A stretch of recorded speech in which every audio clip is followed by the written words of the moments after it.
नमस्कार, मैं हूं कुमार गजेंद्र। जनपद ऑन द स्पॉट में आपका स्वागत है।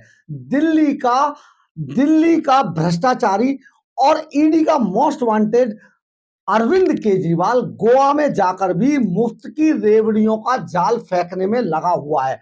किस तरीके से वो मुफ्त की रेवड़ियां बांटने की अपनी तारीफें अपनी पीठ खुद ही थपथपा रहा है। गोवा में मुफ्त की रेवड़ियों का झांसा जनता को देने में जुट गया है ये ईडी का मोस्ट वांटेड। जी हाँ, हम बात कर रहे हैं अरविंद केजरीवाल की। दिल्ली के मुख्यमंत्री अरविंद केजरीवाल गोवा में सफेद झूठ बोलने में लगे हैं और उन्होंने झूठ बोलने की सारी हदें पार कर दी हैं। राजधानी दिल्ली से ईडी से बचकर भागने वाले अरविंद केजरीवाल ने शुक्रवार को गोवा के अंदर एक सभा को संबोधित करते हुए जो झूठ बोला वो सचमुच देखने दिखाने लायक था। जो अगर आप केजरीवाल के गोवा में किए गए चुनावी झूठ को सुन लेंगे तो दांतों तले उंगलियां दबा लेंगे।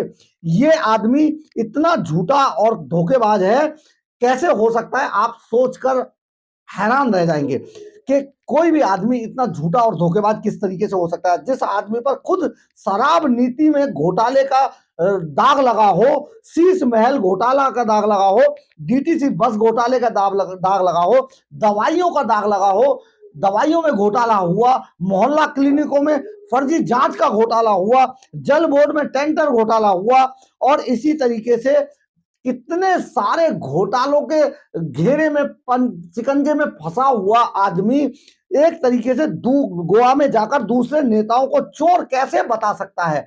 ये चोर बताना सचमुच साबित करता है कि एक आदमी इतने झूठा कैसे हो सकता है कि किस तरीके से वो बार बार जाकर जनता को झूठ बोलता है और वहां पर जनता के सामने जो वादे करता है झूठ बोलने के वो सचमुच बहुत फर्जी हैं। इसके अलावा पंजाब सरकार पर जो हर रोज केंद्र से मदद की कटोरा लेकर खड़ी है, बार बार मदद मांगने की बात करती है, हाई कोर्ट सुप्रीम कोर्ट तक मदद मांगने के लिए पहुंच चुकी है, उस पंजाब सरकार का उदाहरण दे रहा है कि किस तरीके से पंजाब सरकार ने पंजाब की शकल सूरत बदल दी। देखिए, सबसे बड़ी बात यह है कि अगर कोई सरकार काम करती है तो उन्हें विज्ञापन, बड़े बड़े विज्ञापन, करोड़ों रुपए के विज्ञापन करने की कोई आवश्यकता नहीं है। हमने दिल्ली के अंदर बहुत ज्यादा नोटिस किया कि शीला दीक्षित सरकार ने जिस तरीके से काम किया था दिल्ली के अंदर, जिस तरीके से कंस्ट्रक्शन वर्क कराया, जिस तरीके से फ्लाईओवर बनाए, जिस तरीके से सड़कों का निर्माण हुआ, जिस तरीके से लाइटें लगी उन पर पूरी दिल्ली जगमगाया करती थी,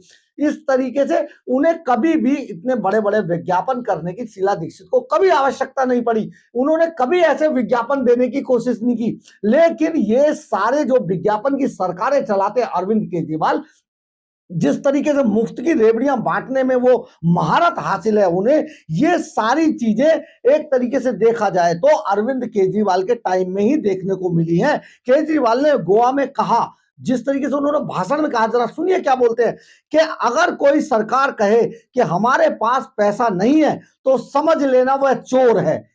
दिल्ली का एक इतना बड़ा चोर जो इतने बड़े घोटालों से घिरा हुआ है, जो जांच एजेंसियों से भाग भाग कर इधर से उधर, कभी पंजाब विपासना करने जाता है, कभी गोवा पहुंच जाता है, कभी कहीं जाता है, वो दूसरे नेताओं को चोर आखिर कैसे बता सकता है, ये बहुत बड़ा सवाल है। जरा सोचिए किस तरीके की चोरी, और चोरी ऊपर से सीना चोरी करने की कहानी जो है अरविंद केजरीवाल एंड कंपनी किया करती है।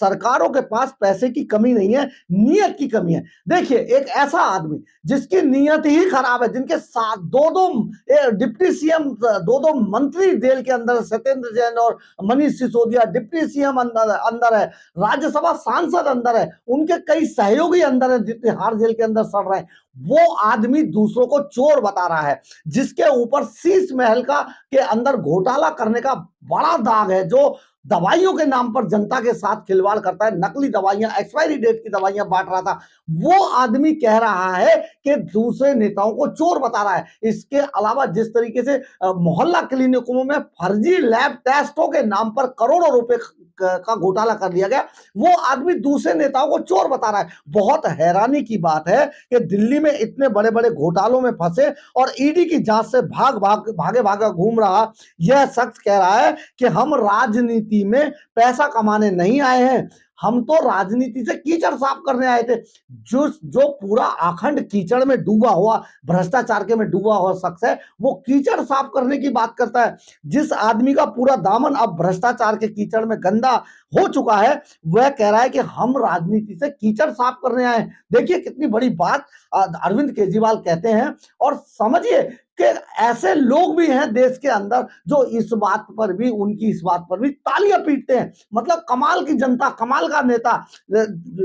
हद है लुटेरे और चोरों की। दिल्ली के अंदर जिस मोहल्ला क्लिनिकों में भ्रष्टाचार, नकली दवाएं और फर्जी लैब टेस्ट हुए और उनमें करोड़ों रुपए कमा लिए गए, लोगों की जान के साथ खिलवाड़ किया गया, जिन मोहल्ला क्लिनिकों में करोड़ों रुपए का घोटाला हो गया, उन मोहल्ला क्लिनिकों की ये शख्स तारीफ करता हुआ घूम रहा है दूसरे स्टेट के अंदर, देश के अंदर ही। दिल्ली में फ्लॉप शो बन चुके और सैकड़ों मोहल्ला क्लिनिक आज बंद पड़े हुए हैं क्योंकि वहां पर कोई अब इलाज कराने नहीं आता है। लेकिन ये जो शख्स हैं अरविंद केजरीवाल नाम के, इनको शर्म तो आती नहीं है।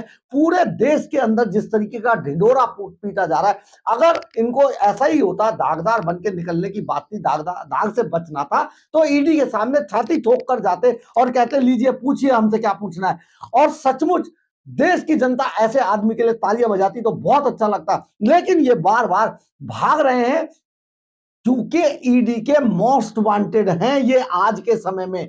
इनको ईडी अपना चौथा चौथा सम्मन के बाद पांचवा सम्मन भेज चुकी है गुरुवार के शाम रात में। और ये भाग रहे हैं उन सम्मन से जो जांच एजेंसियां वैध रूप से सम्मन भेजने के लिए कॉन्स्टिट्यूशनली बॉन्ड है, उनको कॉन्स्टिट्यूशनली राइट होता है कि जो भी सस्पेक्ट हो उसको आप सम्मन भेजकर बुलाइए, पूछताछ कीजिए, अगर निकलता है तो पकड़ लीजिए, गिरफ्तार कीजिए, नहीं निकलता है तो उसको जाने दीजिए। ये उन जांच एजेंसियों के सम्मनों को अवैध बताते हैं। लेकिन आज तक ये नहीं बताया कि सम्मन अवैध होता कैसे है, उसकी क्या परिभाषा है कि कोई सम्मन, कोई जांच एजेंसी अगर सम्मन भेजती है तो वो सम्मन अवैध कैसे होता है, इसकी एक परिभाषा होनी चाहिए, एक लीगल लैंग्वेज है कि किस तरीके से अवैध है। क्या जांच एजेंसी अवैध है? क्या जांच एजेंसी को ये राइट नहीं है? और अगर राइट है तो आखिर ये उसे अवैध करार कैसे दे रहे हैं? देखिए अरविंद केजरीवाल किस तरीके का फर्जी बाड़ा फैलाते हैं। जिस गोवा में पिछली बार उनको मुंह की खानी पड़ी थी, एक बार फिर से उसी गोवा में जाकर चुनाव प्रचार कर रहे हैं। पूरे देश ने उनको नकार दिया है। अभी 5 राज्यों के चुनाव में जिस अरविंद केजरीवाल और उनकी पार्टी को नोटा से भी कम वोट पड़ा था, वो आज राजनीति बदलने की बात कर रहा है। राजनीति बदलने की बात नहीं कर रहे हैं अरविंद केजरीवाल। दरअसल है क्या कि अरविंद केजरीवाल एक गठबंधन के नाम पे जो दूसरी पार्टियों के अंदर घुसने की कोशिश कर रहे हैं, जिन पार्टियों के नेताओं को वो कभी भ्रष्टाचारी बताया करते थे, उनके नाम से भी कहते थे मुझे घिन आती है, उन नेताओं के आज वो गले में घुसने को तैयार है, उनसे गले लग रहे हैं, उनसे लिपट रहे हैं, चिपट रहे हैं, उनको मनाने की कोशिश कर रहे हैं। गठबंधन के नाम पे सिर्फ वो अपना बचाव करना चाहते हैं ईडी से। उनका बहुत क्लियर एक मिशन है इस मामले पर कि अगर ईडी पकड़े, अगर अरविंद केजरीवाल गठबंधन, इंडिया गठबंधन के अंदर घुस जाएंगे, तो जैसे ही ईडी उन्हें गिरफ्तार करेगी, क्योंकि वो जानते हैं उनके खिलाफ पुख्ता सबूत है ईडी और सीबीआई के पास और उन्हें पकड़ा जाएगा, तो जैसे ही उन्हें अगर ईडी या सीबीआई गिरफ्तार करती है तो उसके तुरंत बाद आम आदमी पार्टी जो पंजाब में कांग्रेस की गलती से आई थी, कैप्टन अमरिंदर सिंह से जो राहुल गांधी जैसे लोगों ने जिस तरीके का व्यवहार किया, उनको हटा दिया, उसकी वजह से जो आम आदमी पार्टी पंजाब के अंदर आई थी, वो आम आदमी पार्टी पंजाब और दिल्ली के अंदर जिस तरीके का हंगामा करेगी, इसके बाद पूरे देश के अंदर जो गठबंधन, जो इंडिया गठबंधन जिसे कहा जा रहा है, जो हो नहीं पा रहा है कहीं पर भी, वो हंगामा करेगा कि देखिए अरविंद केजरीवाल को गिरफ्तार कर लिया। ये सारी चीजों से बचने के लिए जिस तरीके के वो प्रोपेगेंडा अपना रहे हैं, वो बहुत गंभीर मामला है। देश की जनता को इस बात के लिए, और खासतौर पर दिल्ली और पंजाब जैसे स्टेट की जनताओं को इस बात के लिए समझना होगा कि अगर काम किया होता तो इतने बड़े बड़े विज्ञापन देने की क्या जरूरत पड़ती। और अगर विज्ञापन देते हैं तो वो पैसा, जिस पैसे को ये दूसरे लोगों को चोर बता रहे हैं, तो ईडी के सामने, सीबीआई के सामने जाकर अपने आप को बैठाइए कि किस, बताइए कि हमारे ऊपर क्या क्या इल्जाम है। अगर नहीं होगा तो आपको वापस भेजा जाएगा और होगा तो आपको छोड़ दिया जाएगा। और अगर आपके नेता जो तिहाड़ जेल के बंद हैं, तो आप डंके की चोट पे कहिए कि उनको कोर्ट ने गलत ढंग से पकड़ा हुआ है, कोर्ट उनको गलत ढंग से जमानत। अगर ऐसा नहीं कहते हैं और इसके बाद आप राजनीतिक पार्टियों पर इल्जाम लगाते हैं, तो इसका मतलब कहीं ना कहीं चोर की दाढ़ी में तिनका है। आपको यह बात पता है कि आप किस तरीके से इसमें इस गंभीर मामले में फंसे और आपके ऊपर इतने सारे भ्रष्टाचार हैं। आज फिर एक नया भ्रष्टाचार सामने आया कि किस तरीके से विज्ञापनों के नाम पे 97 करोड़ रुपए की वसूली के लिए आपके खिलाफ आदेश हुए हैं।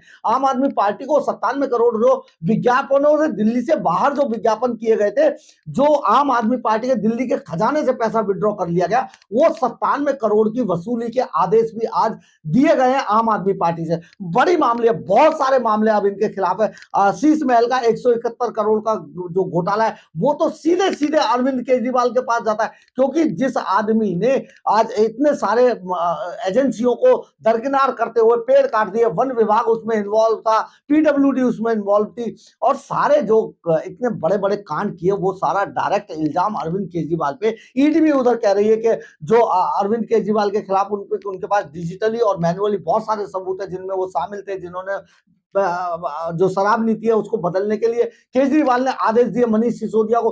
तो ये सारी चीजें होने के बावजूद आज गोवा में जिस तरीके की भाषणबाजी अरविंद केजरीवाल कर रहे थे, सचमुच देश की जनता को सोचना होगा कि कौन अच्छा है और कौन बुरा है, किन लोगों को राजनीति में रखना चाहिए और किन को नहीं रखना चाहिए।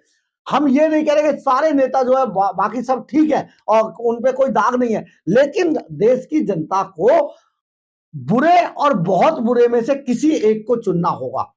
कम से कम ऐसों को तो नहीं जो गिरगिट की तरह रंग बदलते हैं और जो मोस्ट वांटेड है और जाकर दूसरी जगह पर दूसरे नेताओं पर कीचड़ उछालते हैं। तो अगर आपको मेरी खबर अच्छी लगी हो तो आप इसे लाइक, सब्सक्राइब और शेयर जरूर कीजिएगा। कमेंट्स बॉक्स में अपनी राय जरूर लिखिएगा, इससे हमें ऊर्जा मिलती है। जय हिंद, जय भारत।